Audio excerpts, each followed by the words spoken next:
וגם עבור גברים יש שיטתיות או רצף תנוחות אחר, אבל לא בזה עוסק המחקר שלי. אז נתחיל. שיטתיות או רצף תנוחות יהודי. וקודם ציינתי, אבל לא במפורש, הפיתוח של יוגה מותאמת לצרכים של נשים התפתחה מדיאלוג. דיאלוג בין מגדרי, דיאלוג בין תרבותי. מה זה רצף תנוחות יהודי? באיינגר יוגה, כשאישה בווסת נכנסת לשיעור, או אישה בהיריון נכנסת לשיעור, היא מקבלת רצף תנוחות שונה מזה שעושה שאר הכיתה. בשיטות יוגה אחרות, אם נכנסת אישה בהיריון, או אישה בזמן וסת, או גבר לשיעור, הם כולם יקבלו את אותו רצף שיעור, את אותו רצף תרגילים עם ההנחיה, תעשו כמה שאתם יכולים. אבל אין משהו שהוא שונה מהותית. באיינגר יוגה יש רצף שונה למחזור החיים של האישה. יש רצף שונה לנערות, יש רצף תנוחות שונה לנשים סביב עניין וסת, בהיריון, לאחר הלידה, בגיל המעבר וגם לאחר מכן. אז שתי דוגמאות, כי אין לנו הרבה זמן. בתרגול הווסת, התנוחות שאנחנו רואים כאן הן תנוחות שמתאפיינות במרווח, ביצירת מקום, באפשור הזרימה הטבעית של אדם החוצה מהגוף.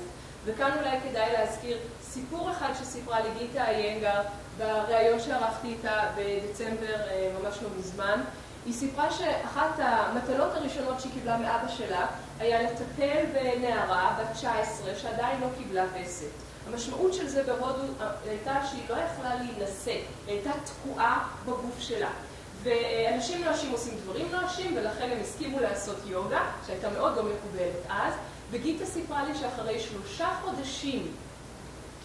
חודשים של תרגול שהוא מותאם לווסת, תרגול שמכבד את הגבולות של הגוף, הם השתמשו, אז לא היו את הכיסאות האלה, הם השתמשו במה שהיה בבית. אחרי 3 חודשים היא קיבלה וסת לראשונה, ומהר מאוד חיתנו אותה, ומאז היא חיה באושר ואושר. ובנושא הזה נכתבו ספרים. בובי קלנל כתבה את יוגה על האישה,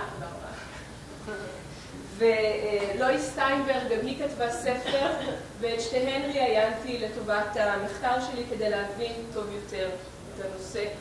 דוגמה נוספת, מאוד בקצרה, יוגה להיריון. אנחנו רואים פה את הספר של ריטה קלר, גם אותה ראיינתי למחקר, והתמונות כאן הן תמונות של התלמידה שלי, שהיום היא כבר ילדה, תינוקת בריאה. התנוחות האלה, אם נרצה לאפיין אותן, הן תנוחות של מנוחה, של איזון הורמונלי, ואותה תלמידה דיווחה על תחושה של מיטביות, תחושה של הקלה בהיריון, תחושת שמחה מוגברת, וזה גם נבדק מחקרית. כאן יש רק 3 מחקרים, יש עוד הרבה, אחד מ-2007 בתאילנד, 2009 בטיוואן, 2012 בקנדה, אלה מחקרים חדשים, שבהם נמצא שרצף תנוחות יהודי להיריון במסורת איינגר יוגה, גורם לתחושת מיטביות בקרב נשים בהיריון. הדבר הנוסף שמצאתי הוא עזרי יוגה או יוגה פרופס, חבלים, קוביות, כיסאות, כל התמונות היום מלווים בעזרים. עזרים נחשבים כמו שאמרה אחת המורות שראיינתי, props are a boon to women. עזרים הן מעין ברכה לנשים. עזרים מאפשרים תמיכה ומנוחה, שיפור הדיוק, מה שאנחנו מכנים alignment. הם מאפשרים שהייה ארוכה יותר בתנוחות, והם מגבירים את הבטיחות וגם את תחושת הביטחון. דמיינו אישה בהיריון שרוצה לעמוד על הראש, לבצע עמידת ראש. אם יהיה קיר מאחוריה, שהיא תוכל להניח עליו את הרגליים שלה, יש פחות סיכוי שהיא תיפול. אז גם ברמה הפשוטה הזאת. דבר השלישי, וכאן אני רוצה להסתייג, כי גם המורות שראיינתי הסתייגו מאוד. האם הגישה שונה בהוראת גברים ונשים? מכל הרעיונות עולה שכן. עם זאת, אף אחת לא אמרה במפורש שכשמלמדים נשים צריך ללמד אותן אחרת. אז מה בכל זאת כן מצאתי שם בין השורות? כשמלמדים נשים, הדגש הוא יותר על בריאות ואיזון המערכת, כלומר, לעומת הישגיות. הדגש הוא על מנוחה למול הצורך להספיק או ביצוע מרשים יותר. יש עניין של הגברת הביטחון העצמי, הרבה מאוד דיברו על נשים שהן ביישניות יותר, על דימוי גוף נמוך, על חששות.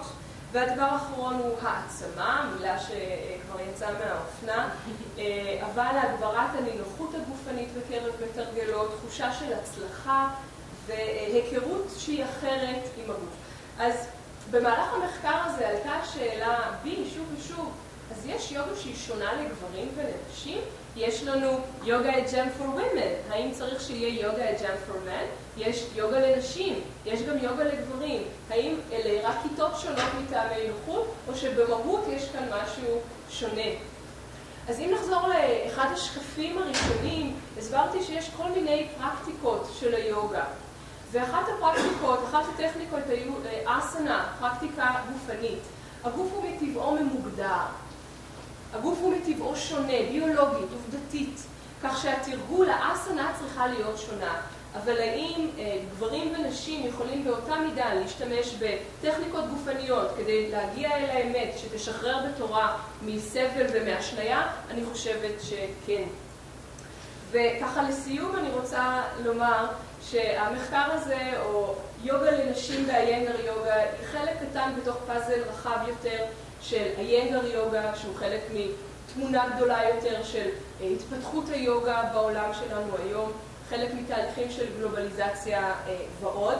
אז אם יש שאלות, אני אשמח לענות, או אולי אחר כך. אם יש משהו של העברה... ואם אין לנו זמן, אז אתם מוזמנים ליצור קשר. תגידי לנו איפה את מלמדת. תודה רבה לכם.